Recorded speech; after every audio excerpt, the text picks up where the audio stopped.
You've stood by your comments that Islam is a death cult. Do you not understand the difference between Islam and Islamism?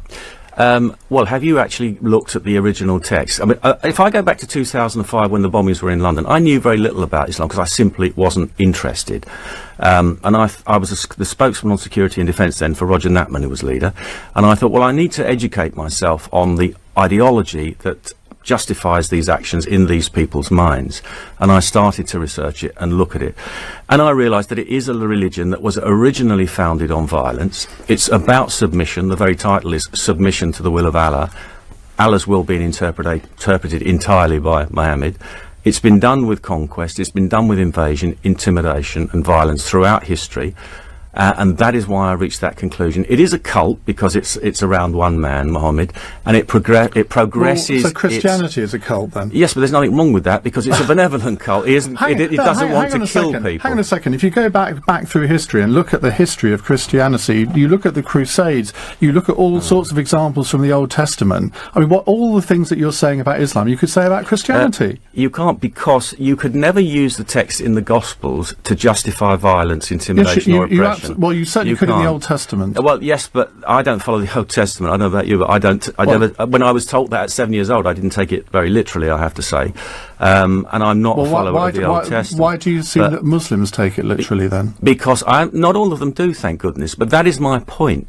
That there are many, many moderate Muslims, and I know because I come into daily contact with them, but there's no such thing as moderate Islam. If you actually understand what the teachings are, then it can be interpreted in that. The problem is it's a ragbag of contradictory nonsense. But these people, and it's not just ISIS, do you understand how insulting that is to ordinary moderate Muslims who are listening to this programme now, many of whom might share your views on Europe? Well, let me make a comparison then, may I? If I said to you that communism is a hateful ideology that has killed people, oppressed people and ruined people's lives everywhere that it's been practiced, you wouldn't say to me, oh, you can't say that because it's insulting to communists. Because there are many communists who are idealistic people who wanted to do good. But the difference here is that you don't seem to get the difference between Islam and Islamism. Because I would agree with you, Islamism is a death cult. I would completely buy into that. But the religion itself, as practiced by 99.9% of Muslims, is not. Yes, but the extremists, I take a literalist interpretation of part of those texts, which say, kill infidels wherever you find them, strike terror into the hearts of infidels, murder infidels, behead them, etc. Now, I'm an infidel, and I don't take kindly to that. That is not what virtually every Muslim would support. It's a small, very small, tiny number of people, and yet you're effectively saying, oh well, they're not all like that, but indicating that you think, well, maybe 20 to 30% are. No, what I'm saying is that is what their ideology says, that is what's in their book. That's not what their religion says. That is a literalist interpretation of that. Is legitimate. You can't go it is legitimate literally from their point of view. Every part of a religion, because if we did that, you would be against any religion. But they do. Certain people do, and it's the ideology. If you sat and read the Gospels every day, you wouldn't find any justification in that for going out and blowing people up and murdering them. Mohammed in Dagenham wants to have a word. Hello, Mohammed. Hello, leader. Congratulations to you for getting a new role. Thank you.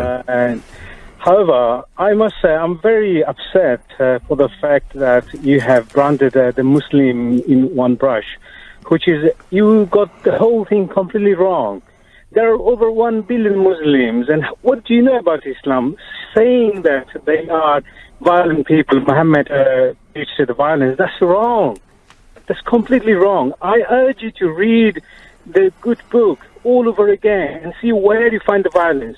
If you want to know, ask about my colleagues, ask my colleagues about myself. Okay, all right, we're running out of time, Mohammed, quickly. Okay. First of all, I haven't branded Muslims that way. I talk about the ideology. That's the impression you give. I talk about the ideology, not individuals.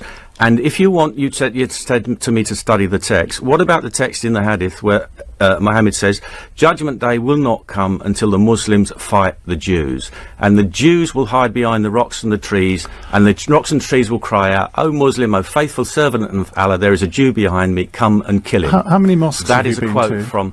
I've been to one once when I went to the funeral of Alexander Litvinenko. Well, I think I should go to a mosque with you, and I think we should both go and visit a mosque, and I think you should have that debate with Muslims in a mosque, don't you? Should we do that? If they want to debate their Quran with me, and if they're not going to get very upset by the comments that I've made, because they can be quite protective. I mean, this is what I don't understand. If somebody criticises my view on politics, I don't really care, because they've got their opinion, that's fair enough, and you get a lot of abuse in politics anyway. But they are so protective and precious about this view that really should be a private matter for them. It's a religion, or it's an ideology, or it's a religion based on ideology. Well, I've never been to a mosque, so should we go and visit one and have this debate on site? You organise it and I'll let you know if I think it's a good idea. Gerard Batten, thank you very much. That's Gerard Batten, the interim UKIP leader. Our security is endangered because of the results of mass immigration. Under Mrs. Merkel's leadership, you have brought in millions of people from Africa, the Middle East and beyond, and you intend to bring in millions more.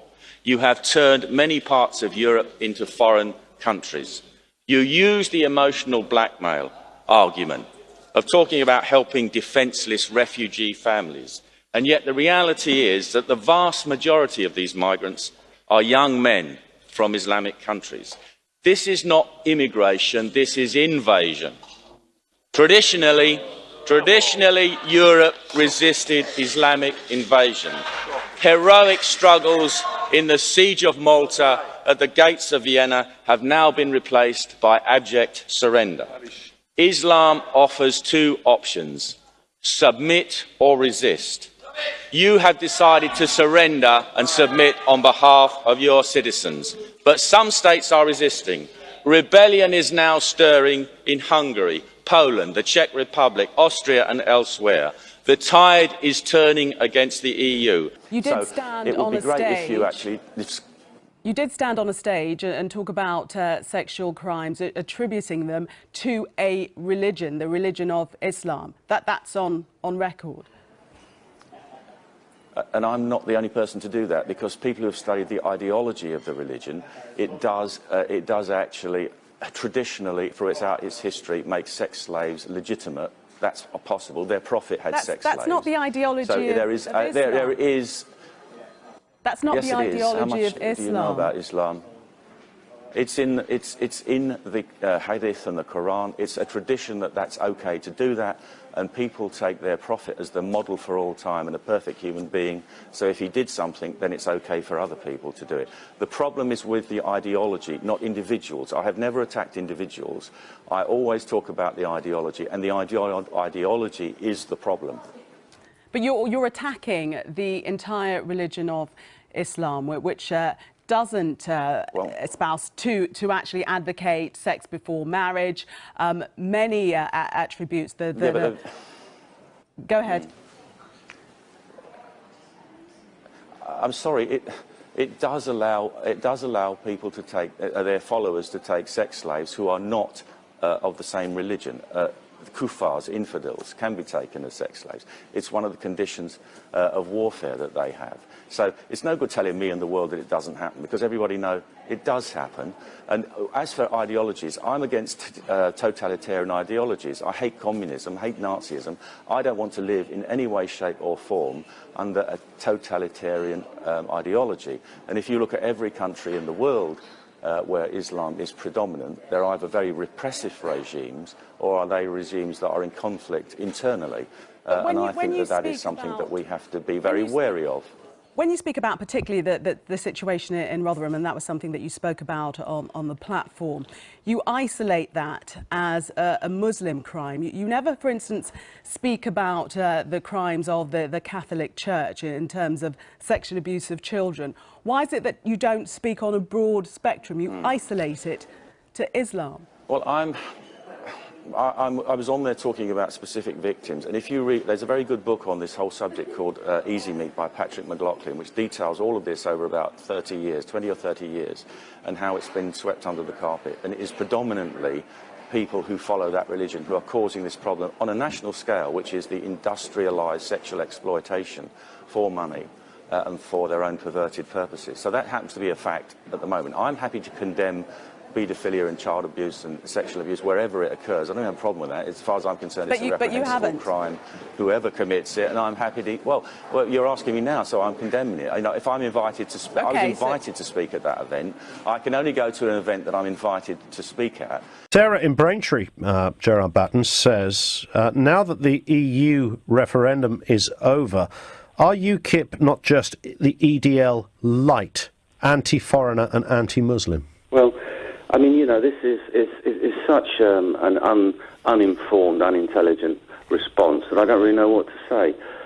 We have got plenty of people of different origins in UKIP, people who actually were migrants themselves a long time ago and joined, because it's about real issues. It's about independence, it's about governing your own country, and it's about controlling immigration. You know, it isn't about being anti-foreigner or anything else. I mean, that's just pure nonsense. And I do get a little bit fed up with this response because it is so uninformed, isn't based on any facts. I mean, if you came to a UKIP conference, we had 1,500 people out yesterday. You'll meet all kinds of different people from different backgrounds. And all they want is a country run for the benefit of British citizens, whoever they are, wherever they came from. But you are the only British party leader now that thinks Islam is a death cult. Well, I think what people think and what they're prepared to say are two different things. But do you think that? Yes, I do, and I've said that, and I haven't changed my mind on that, because I've actually... I knew very little about Islam prior to 2005, because I simply wasn't interested. And when the bombs went off in London, I was the security and defence spokesman for the leader then, and I thought I'd better start finding out the ideological basis for these people carrying out these terrible acts. And the more I looked into it, the more I found, the more appalled I am at the actual ideology. It's always been founded on violence and oppression and intimidation, and it was spread by invasion in its first 150 years, and that's the way it's continued on. And you only have to look at the world where you have Islamic countries. They actually kill each other more than they kill non-followers of the religion, non-Muslims, because they're the wrong type of Muslim. They belong to the wrong sect, you know. So every continent in the world where you have Islam, you have violence and oppression. Don't take my word for it, just look around. And what other religious texts have things in them such as kill infidels wherever you find them, make war on infidels, strike terror into the hearts of infidels? Well, some people take that nonsense literally, and that's what they're doing. And as an infidel, I don't like that in my country.